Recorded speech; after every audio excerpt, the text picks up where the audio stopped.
En septembre 1963, Padre Pio a dicté une lettre à frère Raphaël de Bari, une lettre destinée à l'ensemble du clergé français, pas à un prêtre en particulier, pas à un évêque, ni à une congrégation spécifique, à ce que frère Raphaël appelait dans son journal personnel les curés de village, ceux qui vivaient avec leur famille depuis des générations, ceux qui connaissaient les histoires des maisons autant que les histoires des âmes. La lettre décrivait quelque chose que Padre Pio avait observé dans les âmes de plusieurs centaines de Français qui étaient venus à San Giovanni Rotondo au cours des 20 années précédentes. Une constante, un schéma qui revenait dans presque tous les cas de familles françaises en difficulté spirituelle, des familles catholiques pratiquantes, des gens qui croyaient, qui priaient, qui se confessaient et qui traversaient néanmoins des périodes de lourdeur inexplicables, de disputes sans cause claire, de progressif effacement de la paix dans leur foyer. La lettre a été remise à Père Bernard Guillemin, un dominicain de Lyon qui assurait la liaison entre le couvent de San Giovanni Rotondo et les communautés religieuses françaises. Père Guillemin devait la transmettre aux aumôniers des mouvements de familles catholiques de France. Il est mort en novembre 1965, 2 ans avant que la distribution n'ait pu être organisée. La lettre a été retrouvée dans ses affaires, dans une enveloppe non décachetée, lors de l'inventaire de sa cellule. Elle n'a jamais été distribuée. Père Clément Beauvoir, un capucin de Paris qui travaillait sur les archives des correspondances de Padre Pio avec les catholiques français, l'a retrouvée en 1971 dans les fonds du couvent dominicain de Lyon. Il en a réalisé une copie à la main. Il a transmis cette copie au père Jacques Saurin, directeur spirituel d'un mouvement de familles catholiques de Bretagne, en 1974. Et c'est par le père Saurin que j'ai entendu parler de cette lettre pour la première fois, lors d'un pèlerinage à Ars en 2001, 38 ans après qu'elle avait été dictée et 30 ans après qu'elle avait été retrouvée. Ce que cette lettre disait, et pourquoi elle n'a peut-être pas été distribuée par accident, mais par une prudence institutionnelle dont le père Beauvoir n'était pas certain, c'est ce que nous allons explorer ensemble maintenant. Parce que ce que Padre Pio avait écrit à destination des prêtres français en 1963 concernait directement les familles qu'ils accompagnaient. Et très probablement, il concerne la vôtre. Je m'appelle Geneviève. J'ai 64 ans, et si vous avez des crucifix dans votre maison, sur les murs, à l'entrée, dans les chambres, posés sur une commode, mais que vous ne savez pas exactement pourquoi ils sont là, si ce sont des décorations héritées ou de véritables protections spirituelles actives, si personne ne vous a jamais parlé d'un rituel précis pour les placer et les activer, si le crucifix à votre entrée est là depuis que vous avez emménagé, sans que vous l'ayez posé vous-même, alors cette vidéo est précisément pour vous, parce que selon Padre Pio, la différence entre un crucifix décoratif et un crucifix protecteur n'est pas dans le métal, ni dans le bois, ni même dans la bénédiction du prêtre. Elle est dans quelque chose que les familles françaises ont progressivement perdu au fil du XXe siècle. Quelque chose que l'Église n'enseigne plus, quelque chose que les générations se transmettaient autrefois sans en parler, qui est tombé dans l'oubli en même temps que d'autres pratiques de la vie catholique ordinaire, et que la lettre de 1963 décrit avec une précision qui ne laisse aucun doute. Dans cette vidéo, je vais vous raconter 3 histoires. La famille Garnier de Rouen sur 4 générations et ce qui s'est passé quand la 3e génération a retiré le système de protection que les aïeux avaient mis en place. Le père Étienne Morin, curé de Caen, qui a mené sa propre enquête sur ce qu'il observait dans sa paroisse et a redécouvert l'enseignement de Padre Pio sur les crucifix après 5 ans d'inexplicable. Et la lettre retrouvée en 1971, et ce qu'elle révèle sur le mécanisme spirituel exact des crucifix dans une maison familiale. À la fin, je vous donnerai le rituel complet en 7 étapes pour activer ou réactiver les crucifix de votre maison pendant ce carême. Mais laissez-moi d'abord vous parler de la lettre elle-même, parce que ce que Padre Pio avait vu dans les âmes des familles françaises et qu'il avait choisi de mettre par écrit à destination des prêtres explique tout le reste. Dans cette lettre, dans la traduction du père Beauvoir qui m'a été communiquée par père Saurin, Padre Pio écrivait ceci. Et je vais vous transmettre ces mots le plus fidèlement possible parce que chaque phrase compte. Les maisons catholiques françaises qui viennent me voir ont toutes quelque chose en commun. Elles ont des signes sacrés sur les murs. Crucifix, images pieuses, médailles accrochées, eau bénite dans l'entrée depuis des décennies. Mais ces signes ne parlent plus. Ils sont devenus des habitudes. Et une habitude est un signe mort. Un signe mort ne protège rien. Il continuait. La différence entre un signe mort et un signe vivant n'est pas dans l'objet. Elle est dans l'intention consciente avec laquelle il a été placé, et dans le renouvellement de cette intention de génération en génération par une famille qui se souvient de ce qu'elle a mis sur ses murs et pourquoi. Et puis cette phrase, la phrase qui est restée dans mon esprit depuis 2001 comme quelque chose que je n'ai jamais cessé de voir s'illustrer autour de moi. Quand une famille cesse de se souvenir du sens de ce qu'elle porte, elle cesse de bénéficier de la protection de ce qu'elle porte.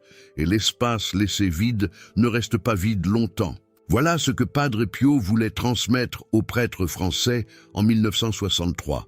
Voilà pourquoi, selon le père Beauvoir, cette lettre n'avait peut-être pas été distribuée intentionnellement par certains responsables religieux qui estimaient que cela risquait d'alimenter ce qu'ils appelaient des pratiques trop populaires, à un moment où l'Église traversait des débats importants sur les sacramentaux, la liturgie et la façon dont la foi devait s'exprimer dans la vie quotidienne des fidèles. Le père Beauvoir pensait que la lettre avait été retenue, non par hostilité, mais par prudence institutionnelle. On avait peur, écrivait-il dans ses notes de 1974, que parler des crucifix comme de protections actives fasse revenir des peurs médiévales dont l'Église essayait de s'émanciper. On avait oublié que ces pratiques n'étaient pas des peurs, c'était de la foi incarnée dans les gestes du quotidien. La lettre a attendu dans une enveloppe fermée pendant 8 ans, et l'avertissement qu'elle contenait a continué à s'appliquer aux familles françaises qui ne l'ont jamais lue. Laissez-moi maintenant vous raconter l'histoire de la famille Garnier. La famille Garnier vivait dans une maison rue des Fossés, à Rouen depuis 1891. 4 générations. Une maison bourgeoise de taille moyenne, un couloir d'entrée large, un salon donnant sur la cour intérieure, une salle à manger, une cuisine, 4 chambres à l'étage, une maison normande avec ses murs épais, ses plafonds bas, ses boiseries sombres qui absorbaient la lumière même en été. La première génération, Édouard Garnier, maçon entrepreneur, et son épouse Adèle, catholique pratiquant de la paroisse Saint-Maclou. Quand ils ont emménagé dans cette maison en 1891, Édouard avait fait bénir la maison entière par le curé de sa paroisse. Et dans les jours qui ont suivi la bénédiction, il avait posé 3 crucifix à des positions précises. Un premier crucifix à l'entrée, au-dessus de la porte principale, côté intérieur, visible à quiconque entrait. Un deuxième dans le salon, face à la cheminée, au mur principal. Un troisième dans leur chambre, au-dessus du lit conjugal. Ce n'était pas simplement une décoration. Édouard avait fait quelque chose de précis lors de la pose de chacun d'eux.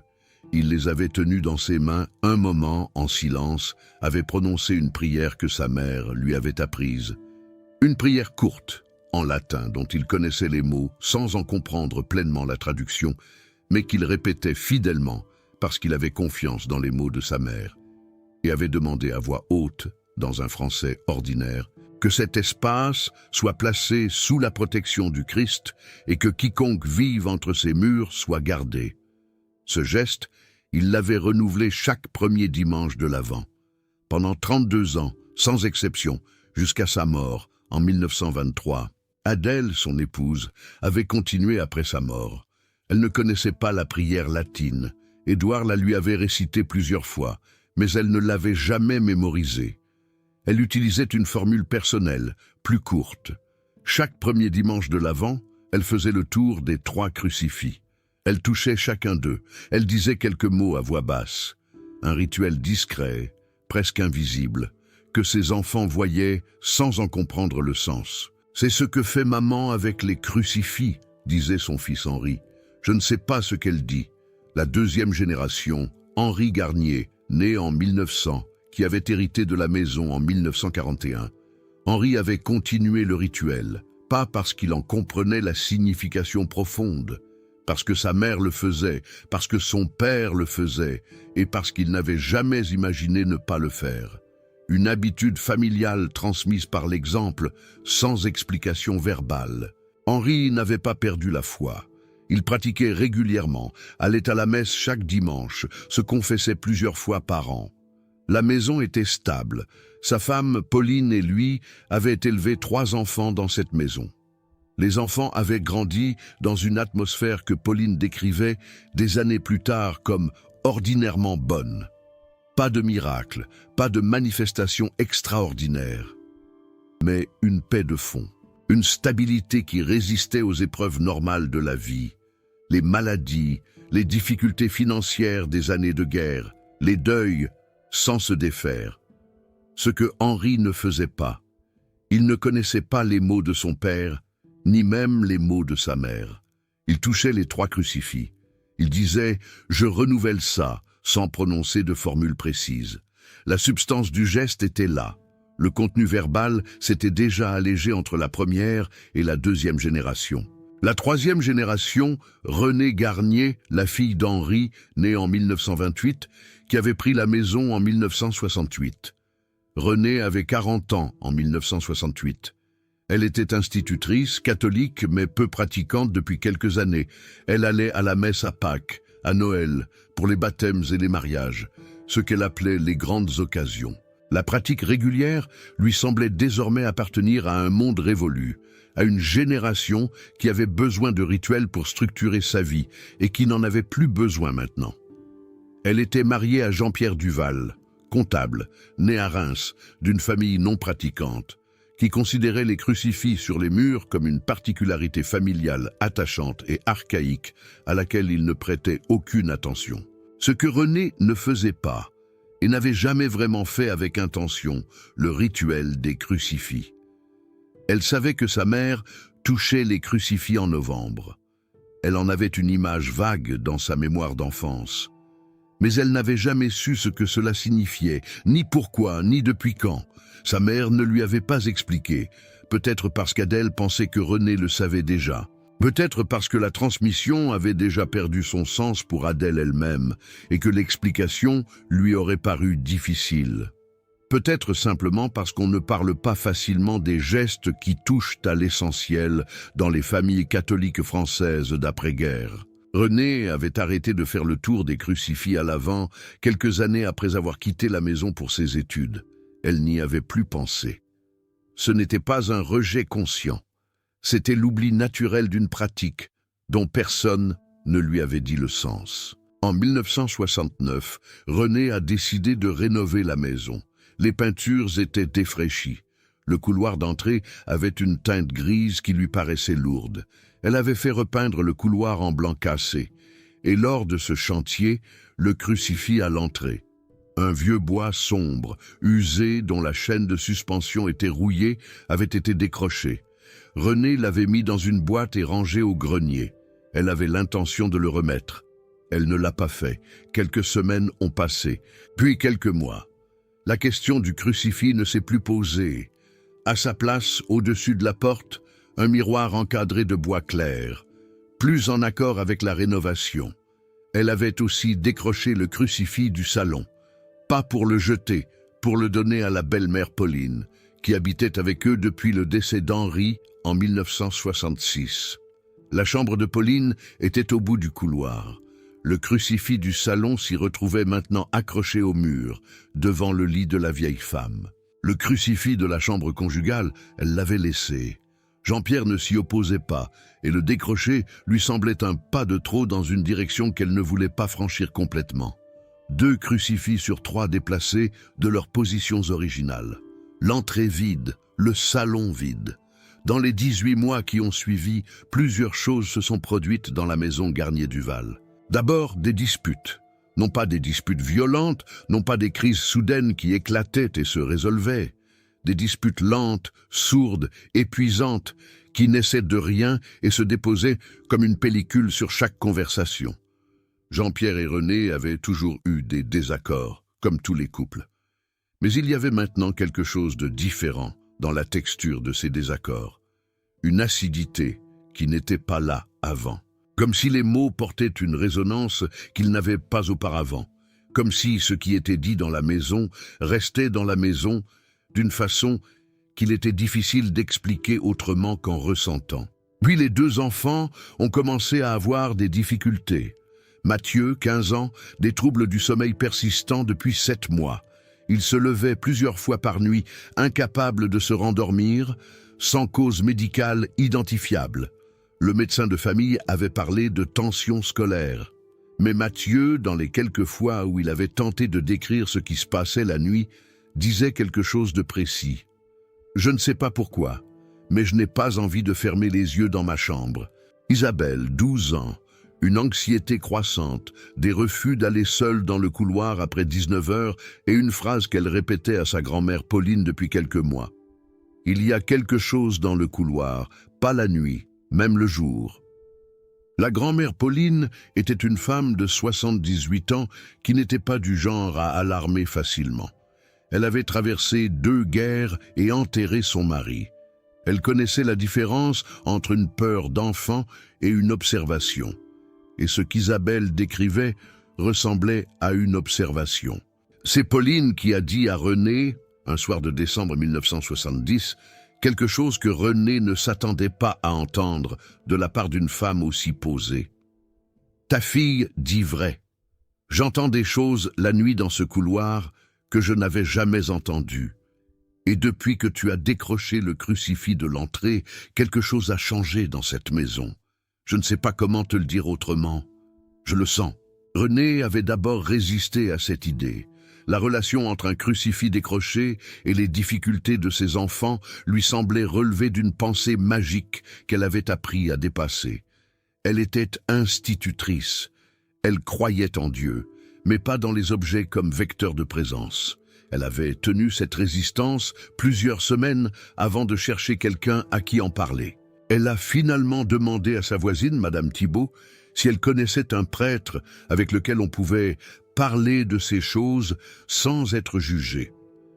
Madame Thibault lui a donné le nom du père Étienne Morin. Le père Étienne Morin était curé d'une paroisse du centre de Caen depuis 1958, 61 ans en 1969. Un homme au tempérament rationnel, formé à la philosophie thomiste à l'Institut catholique de Paris dans les années 40.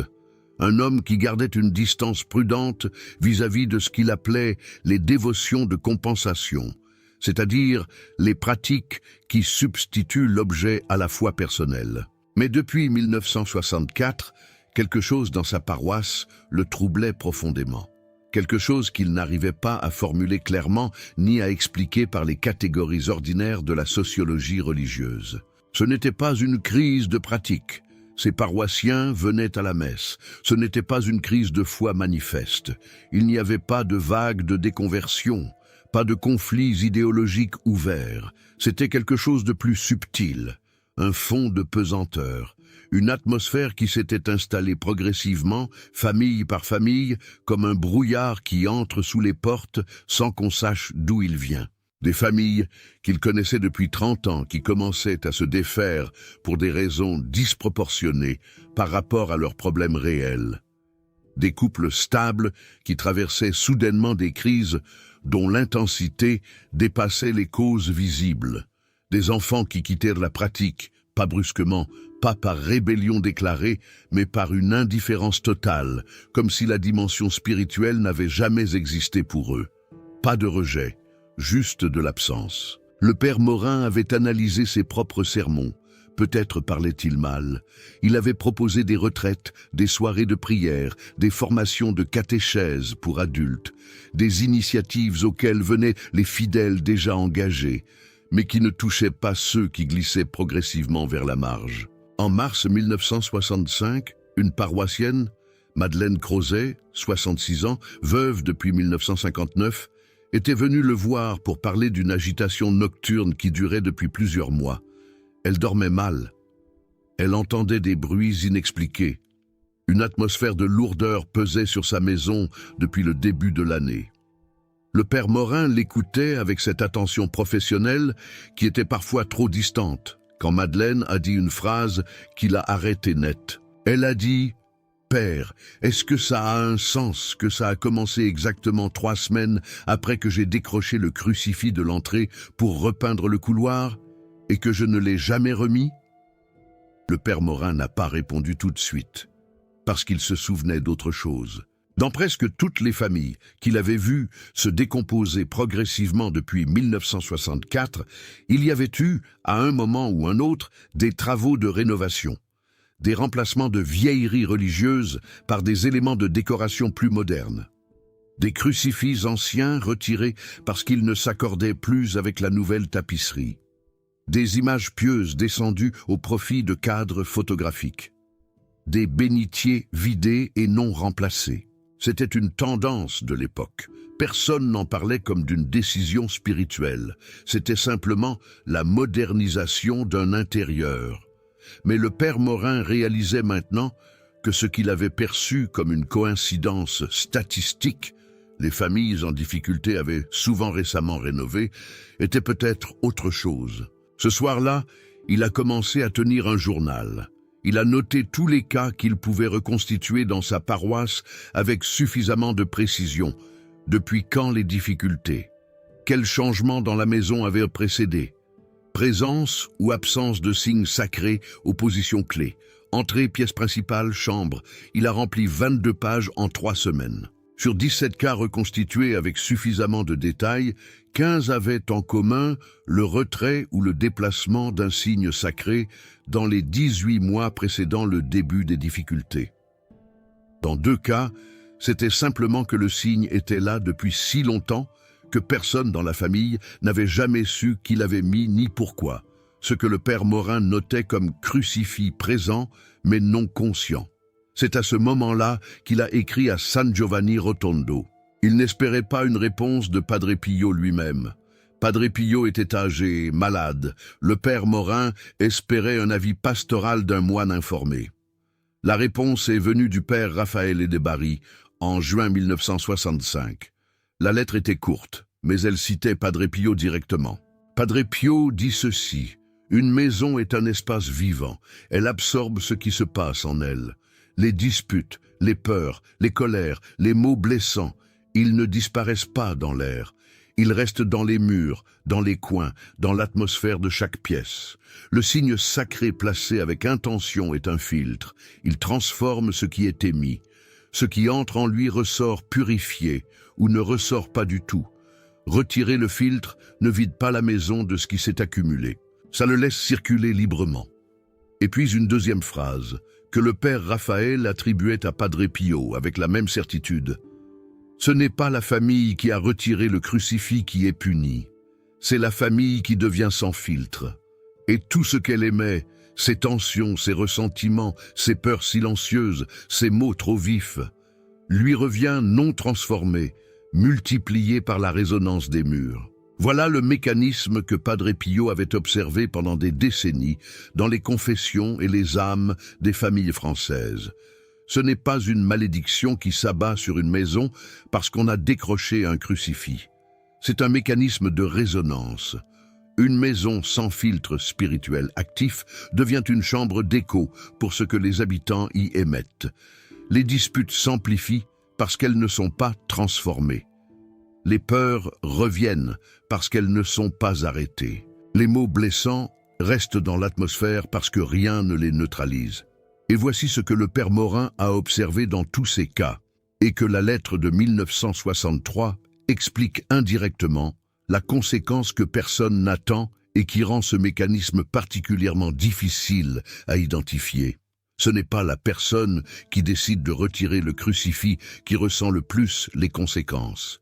C'est le membre le plus vulnérable de la famille. L'adulte qui décide est souvent l'adulte le plus rationnel, le plus ancré dans le concret, celui dont le système de défense psychologique est le plus développé.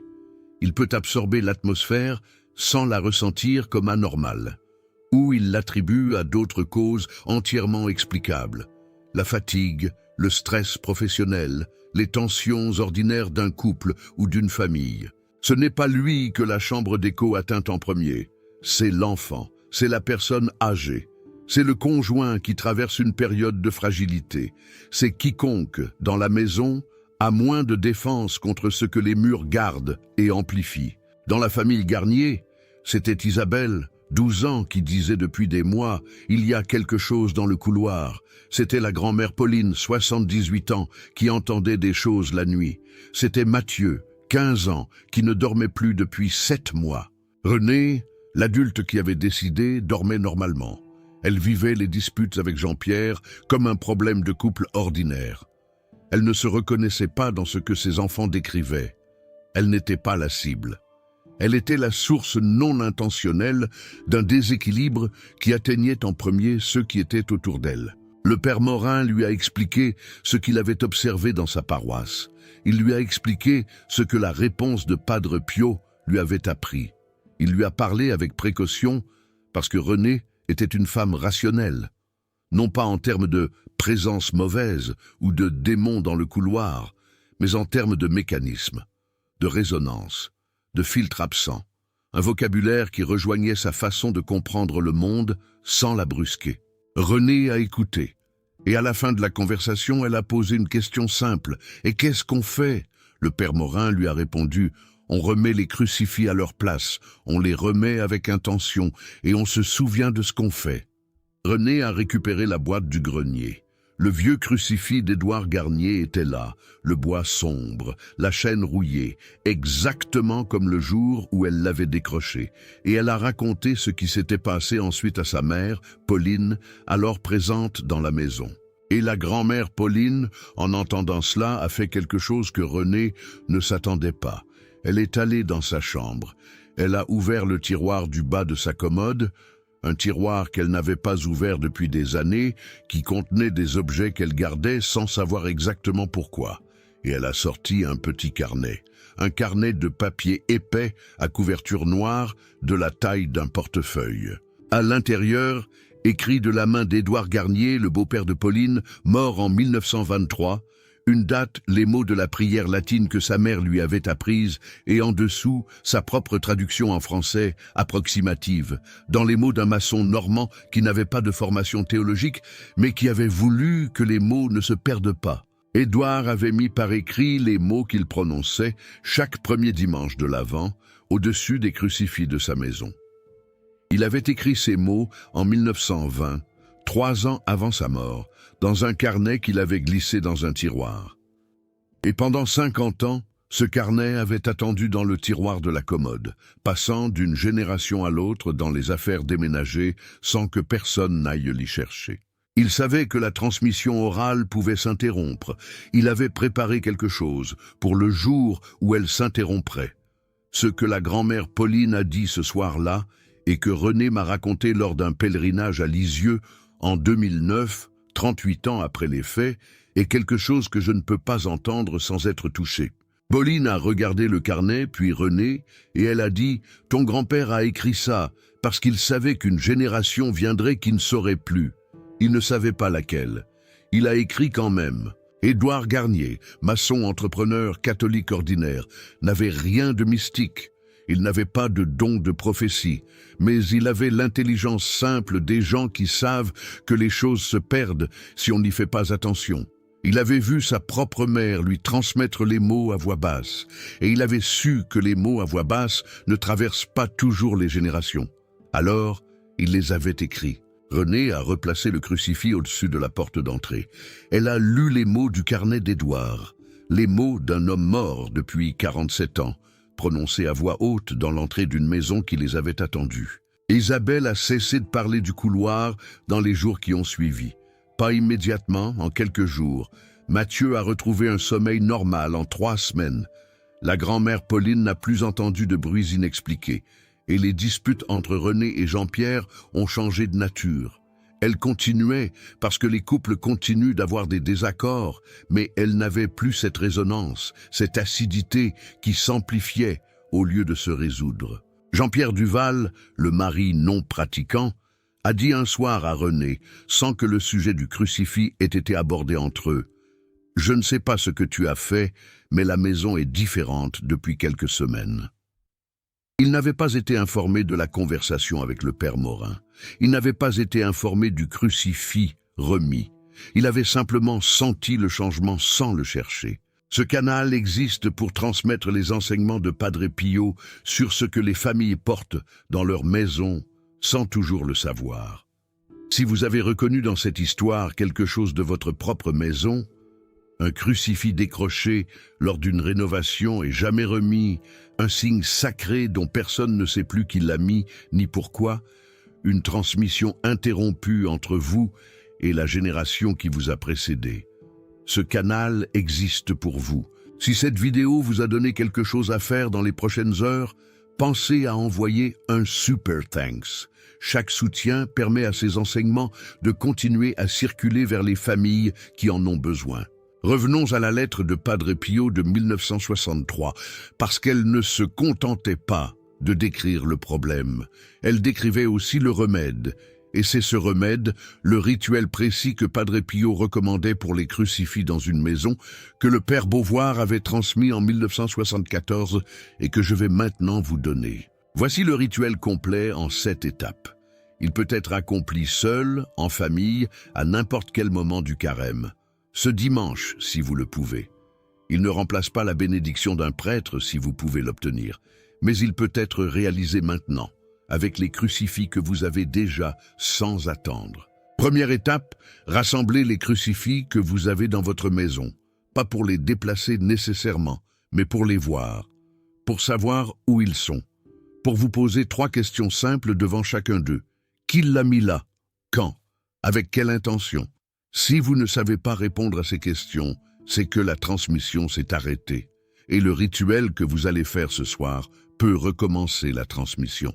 Deuxième étape, identifiez les 3 positions clés dans votre maison. La première, c'est le seuil, la porte principale par laquelle vous entrez et sortez chaque jour. C'est ce que Padre Pio appelait dans sa lettre la frontière de la maison. Le point de passage entre ce qui est dehors et ce qui est dedans, entre ce que vous portez en rentrant et ce que vous voulez laisser à la porte. La deuxième position, c'est la pièce principale. La pièce où la vie de famille se concentre, où les conversations ont lieu, où les repas se partagent. La troisième position, c'est la chambre. La chambre du couple si vous vivez en couple, votre chambre si vous vivez seul. L'endroit où vous dormez, où vous êtes le plus vulnérable, où le reste de la journée se dépose. Troisième étape, si vous n'avez pas de crucifix à ces 3 positions, procurez-en. Ils n'ont pas besoin d'être anciens ni coûteux. Un crucifix simple, béni par un prêtre si possible. Si vous avez un crucifix béni ailleurs dans la maison, déplacez-le vers l'une de ces positions. Padre Pio ne parlait pas de multiplication des objets sacrés, il parlait de leur placement conscient au point stratégique. Quatrième étape, préparez de l'eau bénite. Si vous avez de l'eau bénite chez vous, dans un bénitier, dans un flacon que vous avez rapporté de l'église, utilisez-la. Si vous n'en avez pas, les fonts baptismaux de votre église en ont. Une petite bouteille suffit. Aspergez chaque crucifix d'eau bénite avant de le poser ou de le reposer. Ce geste ne remplace pas la bénédiction formelle par un prêtre, mais il marque consciemment que cet objet est séparé de l'ordinaire, qu'il a une destination particulière. Cinquième étape, c'est l'étape centrale. Lors de la pose ou de la repose de chaque crucifix, tenez-le dans vos 2 mains. Tenez-le un moment en silence, les yeux posés sur lui. Puis dites à voix haute, dans vos propres mots, quelque chose qui ressemble à ceci. Je place ce signe en cet endroit avec intention consciente, que ce qui entre dans cette maison soit filtré par lui, que ce qui est dit entre ces murs soit transformé par lui, que ceux qui vivent sous ce toit soient gardés par lui. Vous n'avez pas à utiliser ces mots exacts. Ce qui compte n'est pas la formule. Padre Pio n'en imposait pas. Ce qui compte, c'est l'intention prononcée à voix haute, au moment de la pause. Une intention consciente, adressée à Dieu, dans les mots ordinaires d'une personne ordinaire, qui choisit de demander la protection pour les siens. Sixième étape, renouvelez ce geste 1 fois par an. Padre Pio recommandait le premier dimanche de l'Avent ou le mercredi des Cendres, les 2 entrées liturgiques en période de combat spirituel. Si vous n'avez pas fait ce renouvellement en début de carême, faites-le ce dimanche, et ensuite chaque année, à la même période. 7e étape, et c'est l'étape qu'Édouard Garnier avait eu l'intelligence de faire en 1920. Notez quelque part ce que vous avez fait, quand vous l'avez fait, et les mots que vous avez prononcés. Un papier glissé derrière le crucifix, un carnet dans le tiroir, une note dans votre téléphone que vous transférerez un jour. Pas pour vous-même nécessairement, pour la génération qui viendra après vous et qui ne sera peut-être plus.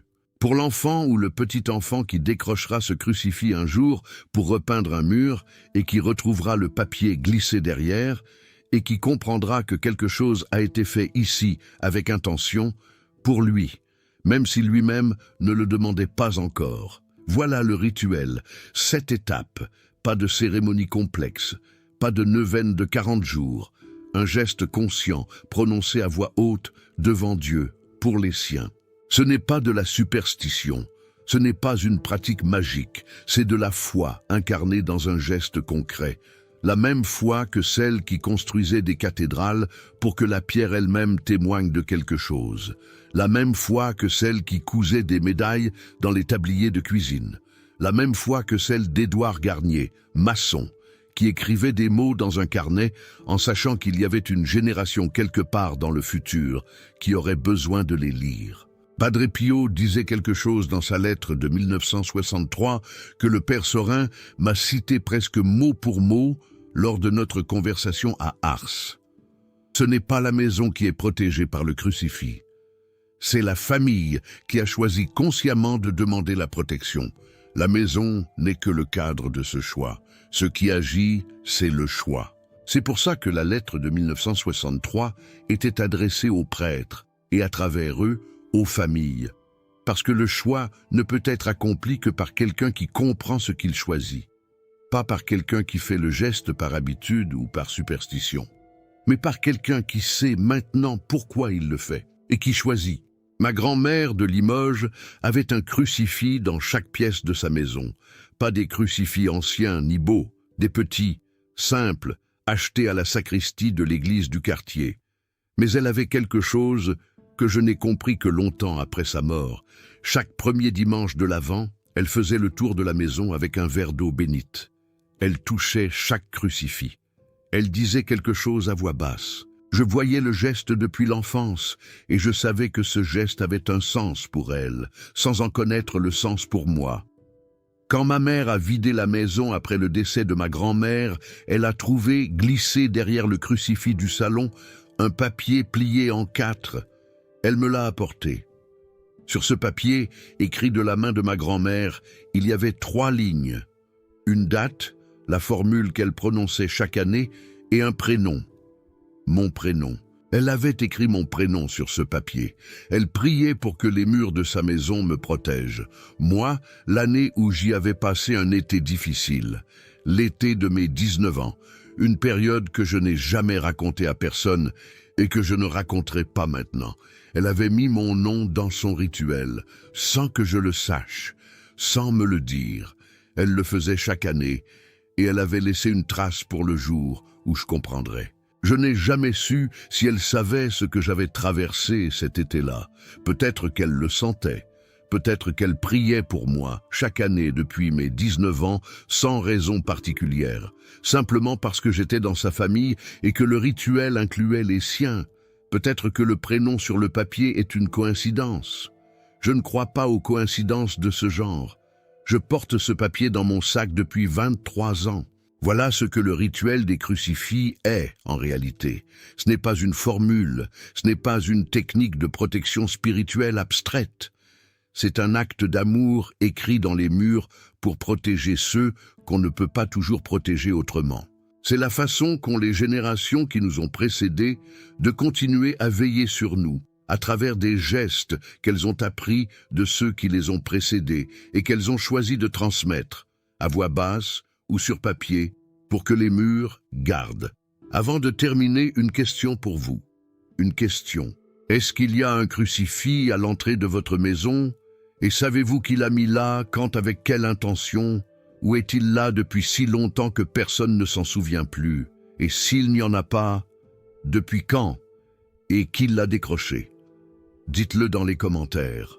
Pas pour faire le bilan de quelque chose, mais parce que votre réponse peut rappeler à quelqu'un d'autre qu'il y a un crucifix dans un grenier quelque part, dans une boîte, qui attend d'être remis à sa place. Et que ce carême est le moment de le faire. Je suis Geneviève, et jusqu'à la prochaine fois, que vos murs gardent ce que vous y avez mis.